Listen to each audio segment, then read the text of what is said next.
Welcome, ladies and gentlemen, to the inevitable inaugural Chaser Lecture.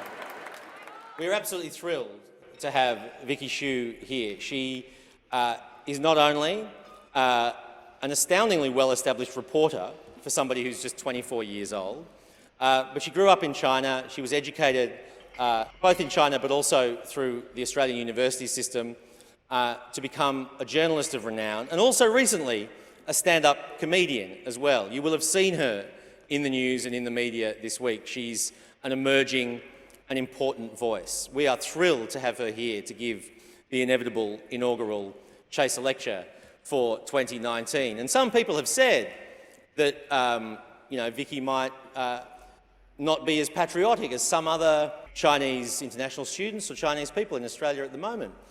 We think that's wrong. And that's why, to welcome Vicky to the stage, we'll be playing the Chinese national anthem now. The Chinese national anthem is the only national anthem I'm aware of that also has an official music video. It is absolutely superb. It's got an English translation, but as we welcome Vicky to the stage, I do invite you to note the words and the potentially profound ironies that come with seeing them through the lens of a Chaser Lecture from Vicky Xu. So, ladies and gentlemen, you don't have to be upstanding because I know the chairs are too close for that. But if you will all now pay honour and respect as you see appropriate for the official music video of the Chinese nation, and then our Chaser Lecturer, Vicky Xu.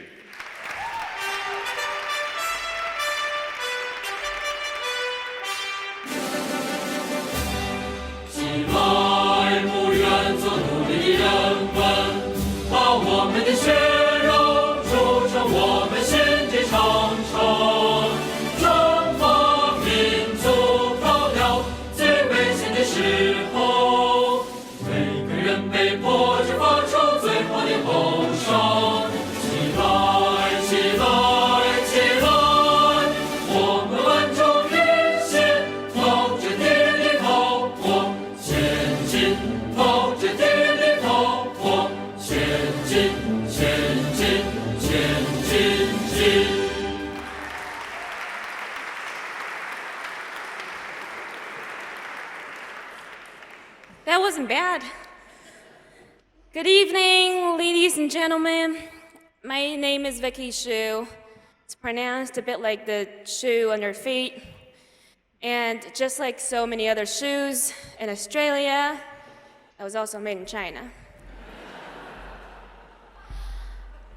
Some of you might know me as the New York Times reporter who's got the impossible middle name. And others might have seen me doing dick jokes Sunday nights at the Chippo Hotel. But I think at this point in my life, I'm best known as the Chinese woman who's holding a star on the front page of the Sydney Morning Herald. So what happened was that last week, on Saturday, I reported on a pro-China rally in Sydney where hundreds, some say thousands of Chinese government supporters, mostly students, they chanted "Long Live China" on George Street and Town Hall. And when they met people who disagreed with them, they abused the shit out of them. And I was there, doing my job as a journalist, by which I mean tweeting. The main things they were saying, right? And in a few hours, I myself became a target of the Chinese patriots. They called me a whore, a traitor, and they told me that I was gang raped by a bunch of white men, which was news to my vagina. And just for the record, I would like to point out that 2 minutes in, I've done a dick joke and a vagina joke. I think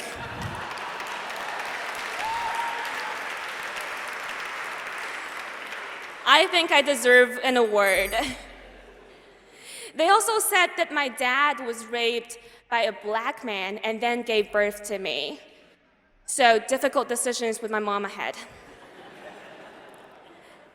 I was fascinated by these insults. They were so layered and they were so complex. It was like a pack of lifesavers.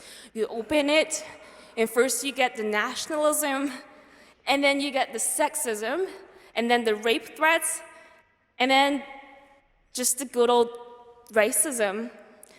And they also said that they would buy expired eggs and come here to throw them at me. But I'm so sorry to break it to them. In Australia, you're not allowed to sell products that are past their best before date. Except for the chaser, obviously.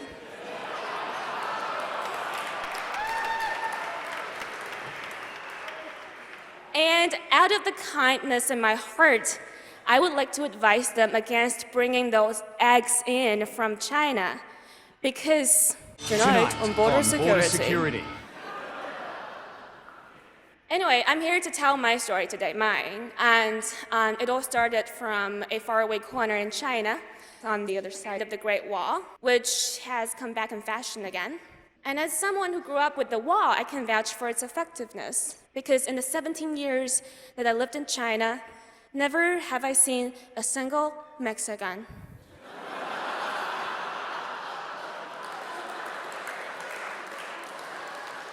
They don't exist.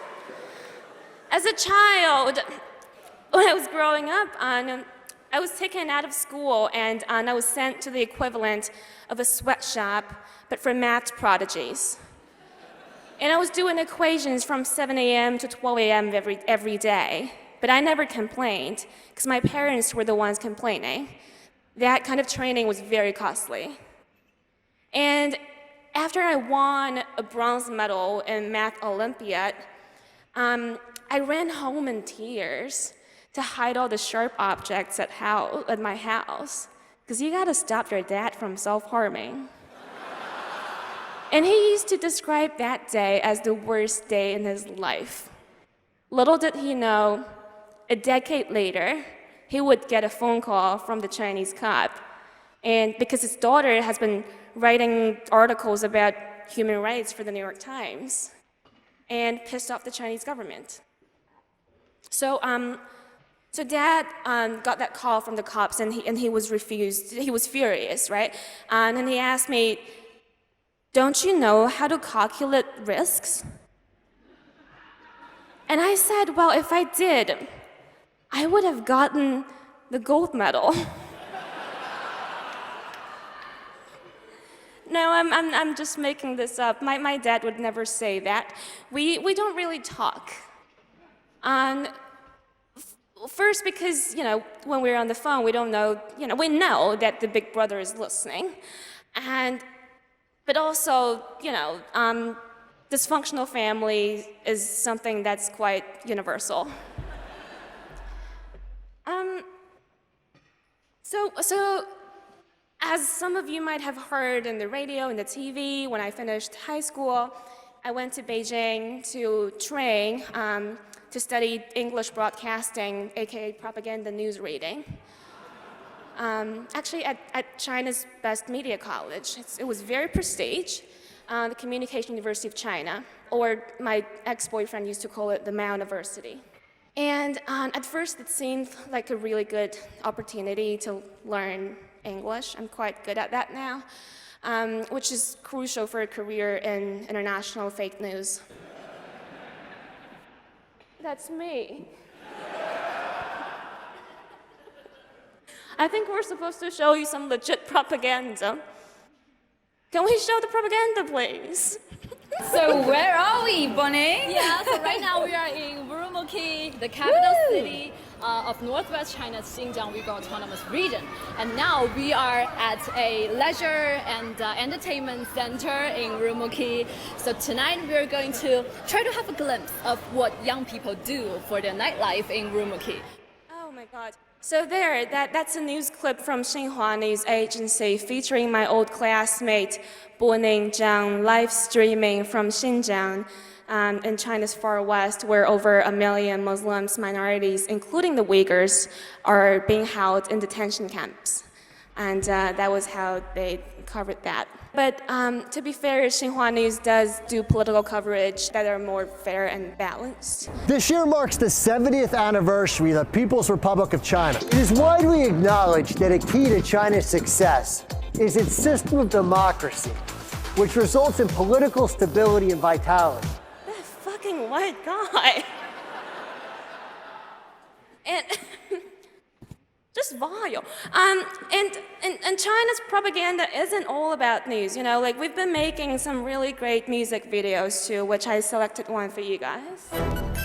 I got elation from inspiration, writing a compliment song for the nation. While I'm talking about 2 sessions after wrecking and sectioning into 4 sections to awaken acute vision and reduce tension. Just settle down and focus on what I eloquently mentioned about a true essential for countries development. We got obsessions, we got obsessions. For the fragrance we bless in the world we show affection. See, we got obsessions, let me show you Chinese better. Transfer my obsession with the 42 present.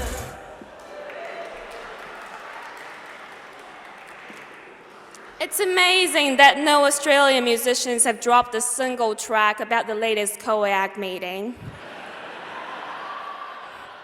Shame on you guys.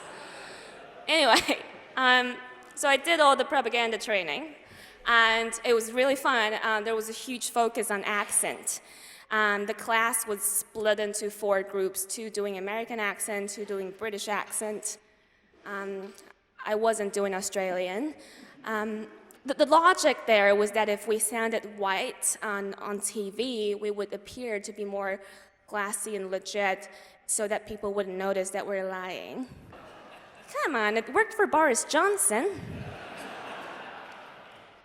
So if any of you guys are buying any of the shit coming out of my mouth, the Chinese government has achieved something. Anyway, that course was 4 years. It was too short for any of us to sound like a white person without a speech impairment, and way too long for my soul. And also at the university, a lecturer told me that I was too fat to be on TV, but luckily the Australians seem to have a much lower standard, so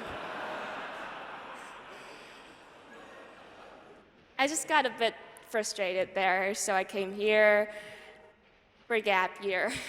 It was like the very opposite of Hamish and Andy's Asia gap year. Instead of discovering secret temples in Bangkok, I came here and I discovered the Australian tradition of getting fucked up on Anzac Day. You guys don't know anything about respect. I quite like that, as you can tell. And I quite like Hamish and Andy as well, and their Asia gap year is the biggest nod to multiculturalism I've ever seen on Channel 9.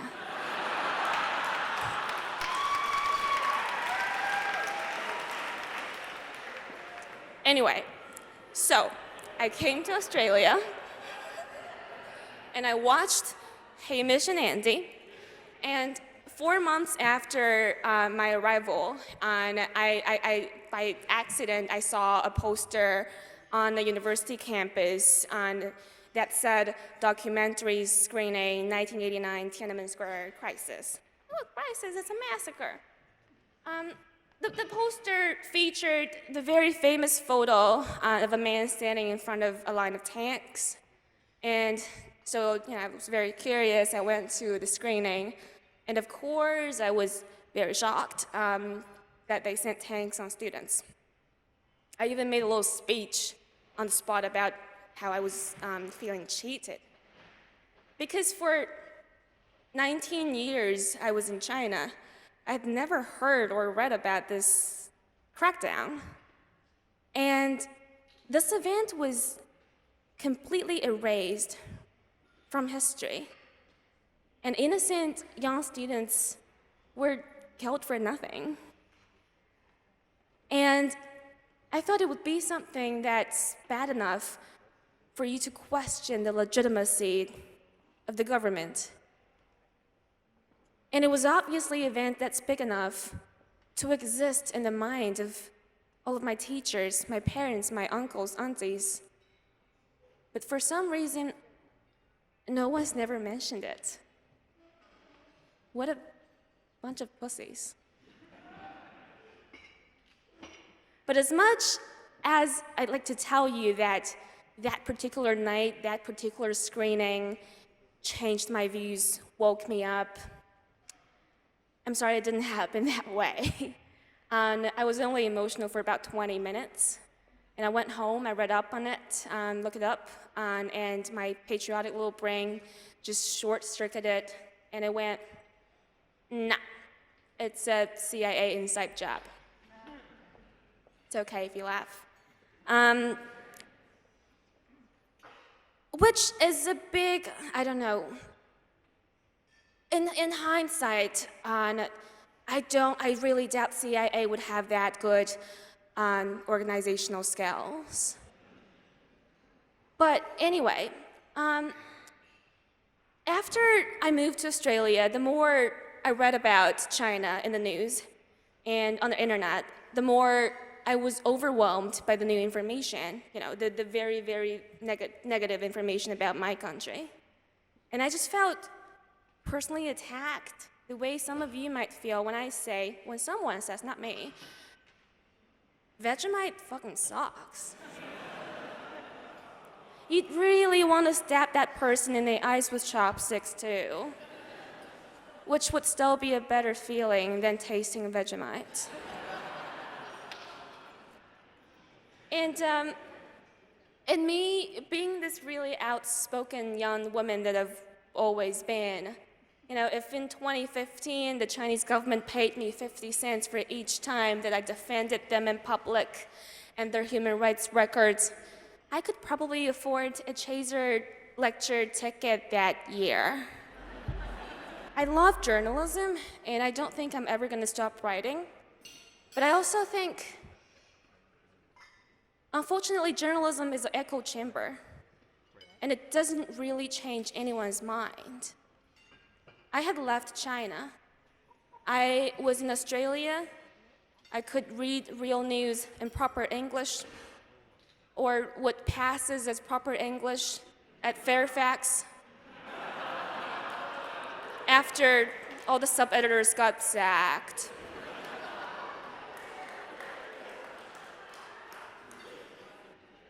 But anyway, I read the news about Tibet, about Xinjiang, all kinds of accounts of horrors that happened in China.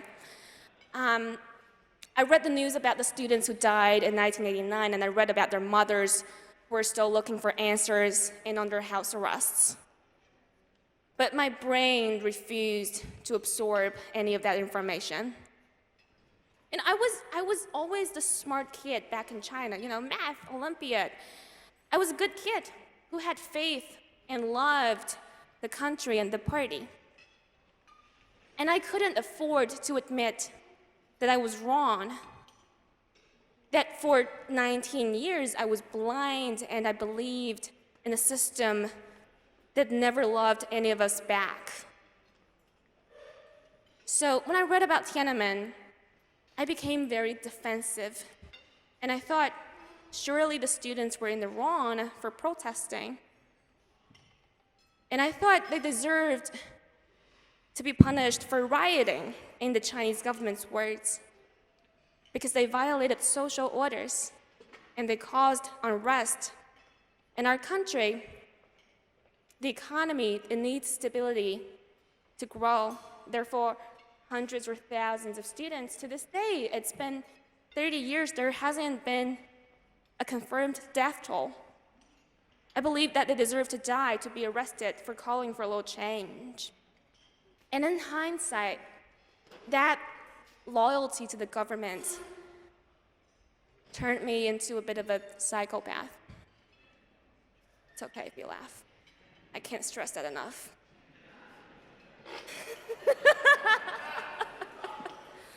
Bit of a psychopath. You can still see it in me. I think so.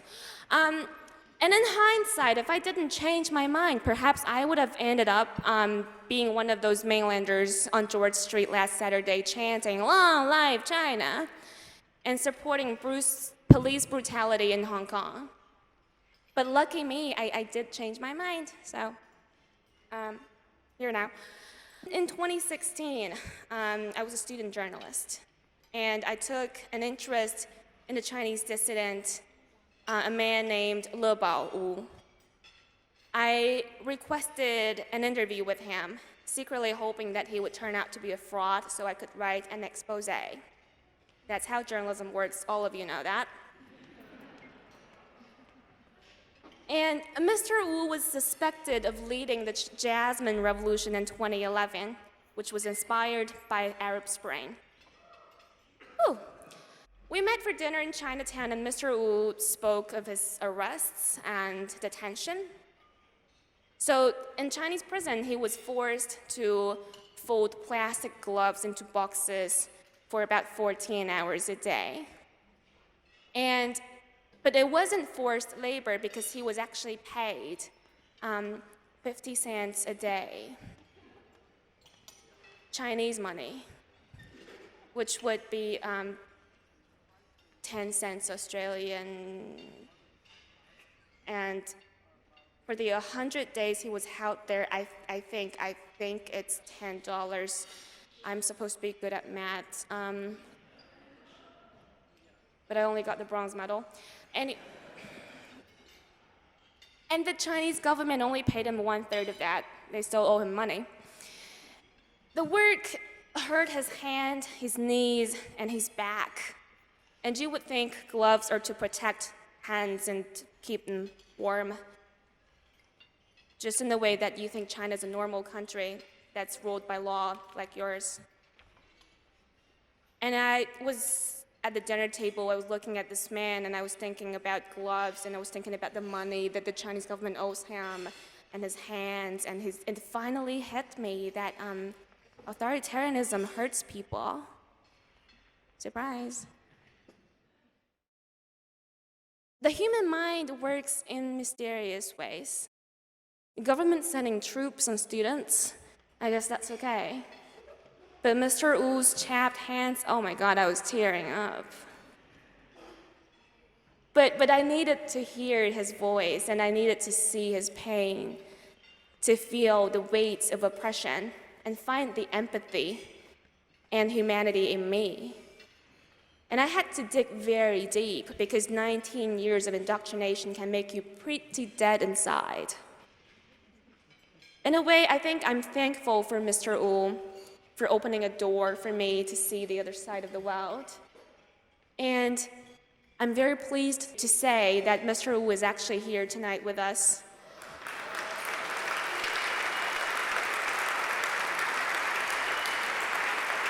Hey, Mr. Wu, I hope the chicken is all right. Or was it quail? But in a way, I'm also super annoyed by Mr. Wu, because you get to have very little fun in life once you become fixated on human rights.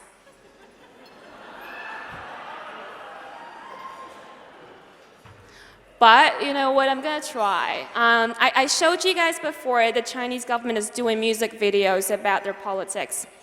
So I thought China's human rights violations should also get their own musical tribute too.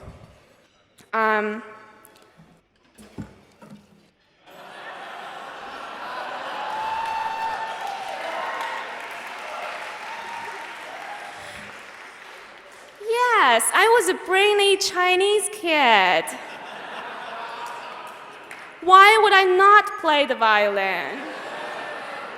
So, I guess let's do this. Let's do this? Oh, so actually I wrote this one for Mr. Wu and those who spend dollars to see a journalist try to do a music performance. It's a song called Another Tuesday in China, and I think it pretty much sums up my experience watching and reporting on China after I found my empathy in the gutter.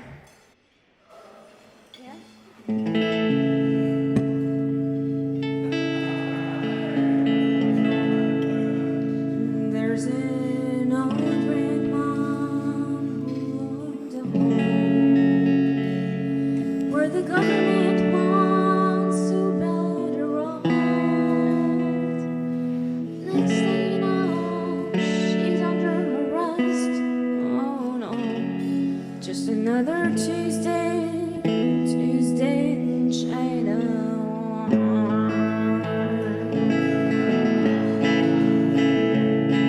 There are 5 young women who did a protest. Say we're fed up with men who molest. Next thing you know, they're under arrest.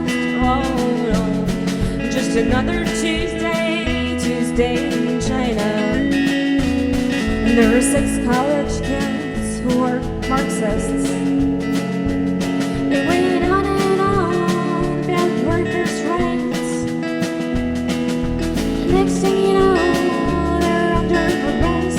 Oh no, just another Tuesday in China. And a million Muslims and the far west,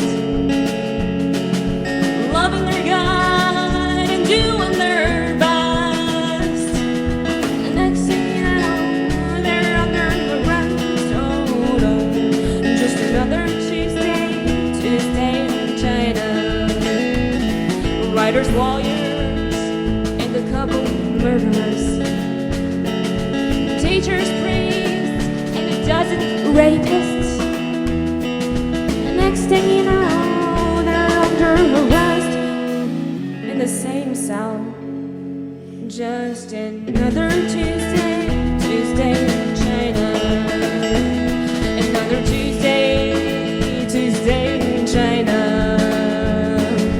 5 more days in the fucking week. How many more do they wanna arrest? Let's see. We'll see you next Tuesday, Mr. Xi.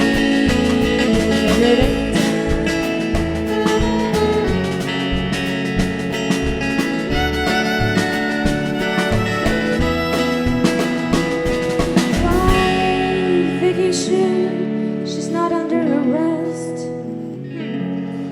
'Cause she's hiding out in Australia.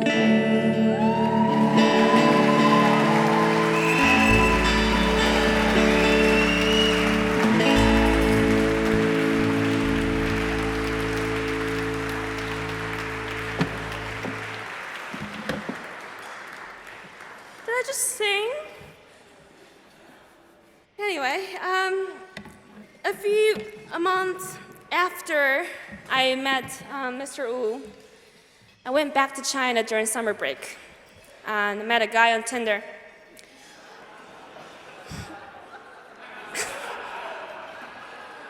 We traveled together to a village that was flooded, where a local government ended up arresting people who complained about the rescue effort being too bad. So me and my Tinder match, we wrote about that together, and a week after, we got published in the New York Times.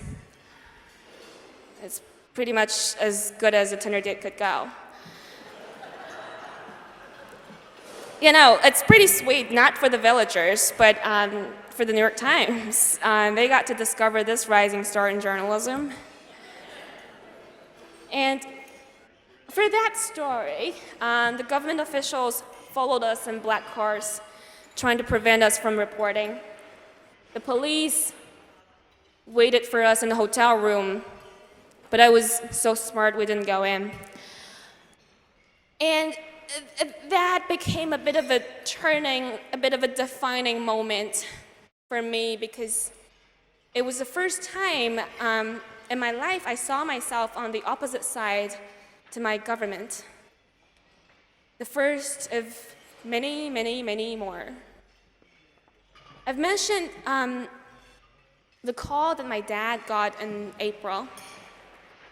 That was 4 days after I published a piece about the a million Muslims being detained in China. And mind you, more than a dozen of them are Australian residents, and there's a baby who's an Australian citizen. I believe he's 20 months old, but don't quote me on this. So the article ran, and the government released a couple of people who were featured in this article, and then my dad got a call. The cop said to him, "Is this Mr. Xu? Is this Vicky Xu your daughter?" And my dad hesitated for a long moment, and then he said, "This is not Mr. Xu. But I know for a fact Vicky Xu is absolutely not his daughter."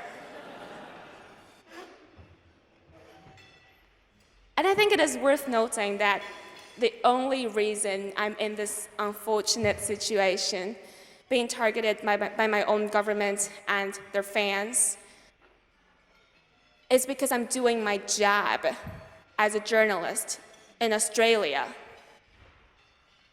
By ethnicity, I am a Chinese reporter, and I try so hard to be as detached, as impartial as possible, because I know some people will always try to dismiss my reporting as anti-China, and others will always accuse me of being a Chinese spy. I mean, this is quite a nice outfit for a Chinese spy, too. So when I write with straight facts, plain language, and no emotion. But by geography, I've only reported on one story, that tender one from China. And I spent almost my entire journalism career in Australia. I've worked for the ABC, SBS, Fairfax, and mostly the New York Times, no, not the Australian, yet. And not just on stories about China and Chinese interference in Australia, but also general news like, I don't know, the war between Uber and the taxis, or a sunscreen ban in Palau, which New York Times was very interested in, and Kevin Rudd changing his views on whether we're being rat-fucked by China or not.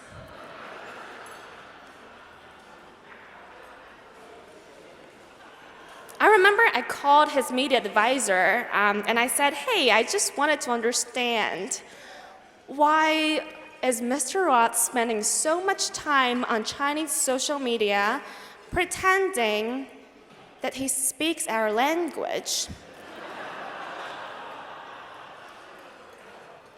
And the media advisor said, "Oh, did you know that Mr. Roth is a native speaker of Mandarin?" And I said, "I'm so sorry, but I just don't think he is."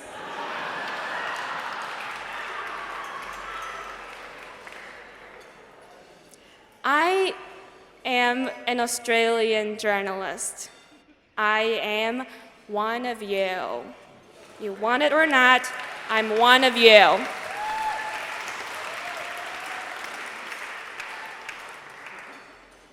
At the beginning of this year, I wanted to go home to visit my grandmother who was very ill.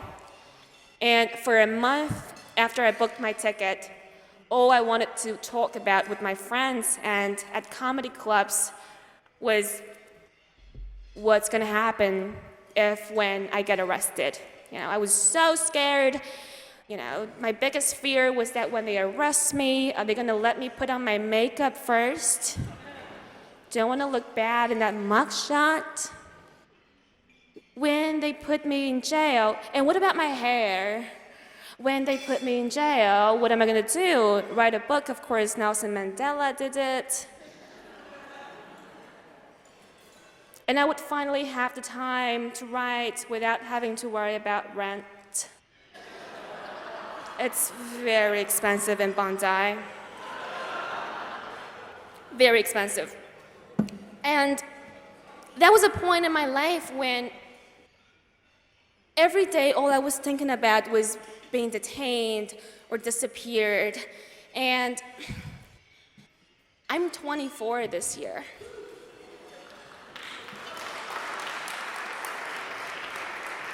I think you're gonna regret applauding that because I was gonna say, I'm 24 this year.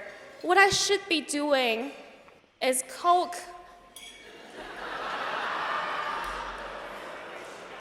on the random bathroom floor right now, not delivering this speech about freaking human rights.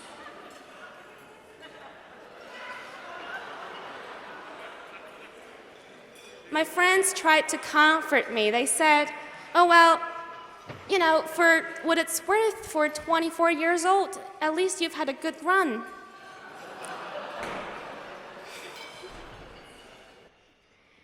I love journalism, but it is limited in so many ways. By being objective, we're often being distant. And by being detached, the story we write sometimes doesn't have any heart. And when it comes to topics like authoritarian regimes and mass human rights abuses, I think it's only human to not be neutral. And I think it's only human to be able to laugh at the absurdities so we can feel in control. And that's how I became a stand-up comedian. Ooh, and the dick jokes. My mom is so happy right now that at this point in my life, I'm far more interested in comedy than journalism.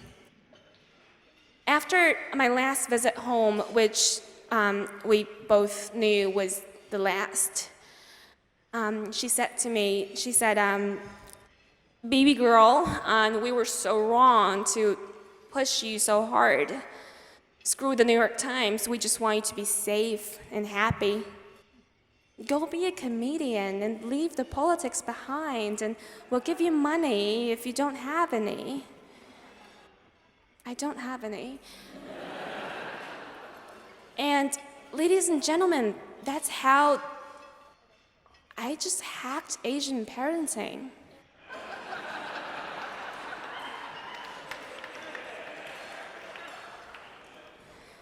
My comedy is a brazen mix of prison and dick jokes, and because unfortunately that's what fills my mind most of the time. And to be able to stay in this industry and do the journalism work, you need to have a teenage level of idealism and stupidity. The pressure and risks involved in my work turn into pretty dark humor. Some say unsuitable for Australians, but I think you guys are doing all right. And as morbid as my jokes are, I feel they allow me to be human and to be seen as human. And in the same way, Mr. Wu has made an impact on me. I hope my experience and my story and my emotions could reach you too. At a moment when our largest trading partner is becoming increasingly aggressive and, dare I say, oppressive.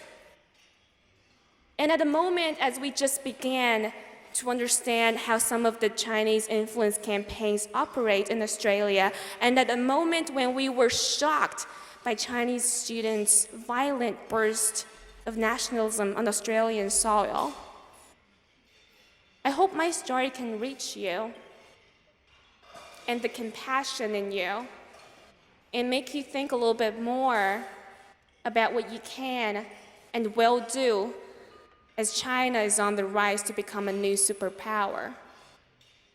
I'm not going to give you the answers because I'm in enough trouble for asking the questions. In every Chinese debate, I hear this line over and over and over that China is our largest trading partner, so there's nothing we can do to pressure them on human rights. And in my ear, that translates to, I want a new boat in 5 years' time, so I don't care if some of Australian citizens who pissed China off rot in jail. That's okay. And And to those people, I doubt my sob story is sad enough to bring out their empathy. Maybe they need something stronger, like a panel of ex-refugees or prisoners. I don't know. I'll get the Chaser guys to pay for it. Even I hate how fucking cheesy I sound right now, but to people on both sides, pro-China and pro-democracy, please, I ask you to find the empathy in yourself and start seeing each other as human. The patriotic students are the victims of an educational system and society where the number one criterion to be a good student and a decent person is to love the country and the party without any question. And many of them, their parents spent their lifetime savings to come here and receive an education. They're paying 3 to 4 times the tuition of local students. And they're subsidizing our research and universities. So please help them to learn so they will be able to truly enjoy the freedom of speech and their time living in a democracy. Oh God, did I just sound like Mother Teresa?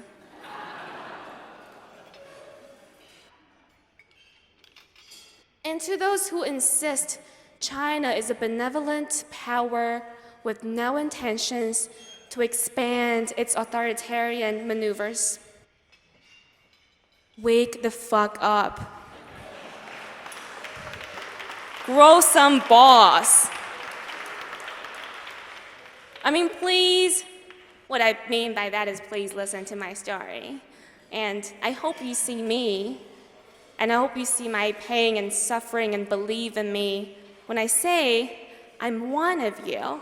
I know I don't look the part, but I need you to believe in me that this is only the start and we have a long way, a bumpy, long way to go, and we're in this together. I understand this has been a confusing speech. For a former New York Times reporter, I'm too young and foul-mouthed. For a stand-up comedian, I'm way too miserable. I don't hate China. If anything, I love China too much that I let the Communist Party brand me mentally, phonetically, and I went on to get myself branded physically. Whew. I love my people so much that I'm risking everything that I have to document what's happening, to make China and Australia a better place. And ironically, an average of 20 messages a day I would receive to, people were letting me know that I'm a traitor and I don't deserve to be Chinese. So, and whenever I go out to interview people, I'm so scared and ashamed that I put a huge Band-Aid on my ankle. So I guess I'm a comedian after all because this life is a fucking joke. My friend asked me, if you don't like the tattoo anymore and you're in Australia, why don't you add a star to it and turn it into a Southern Cross?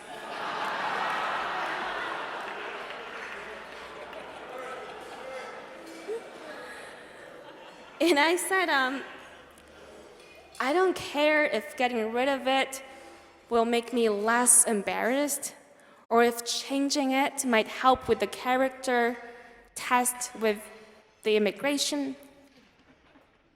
The tattoo and everything it represents is part of me. And there's no way, not in a million years, that I'm going to go from a Chinese nationalist to an Aussie bogan.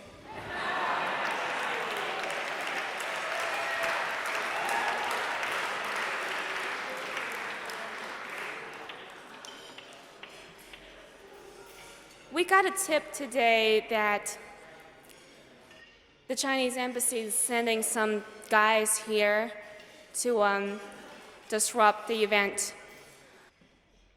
And because of that reason, I did not write an ending to my speech.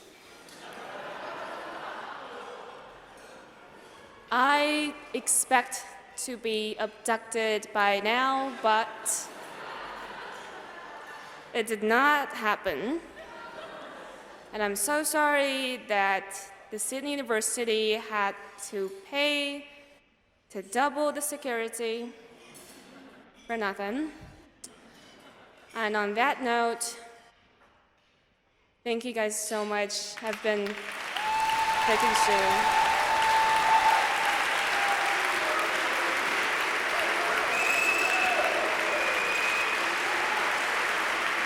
Ladies and gentlemen, Vicky Shu.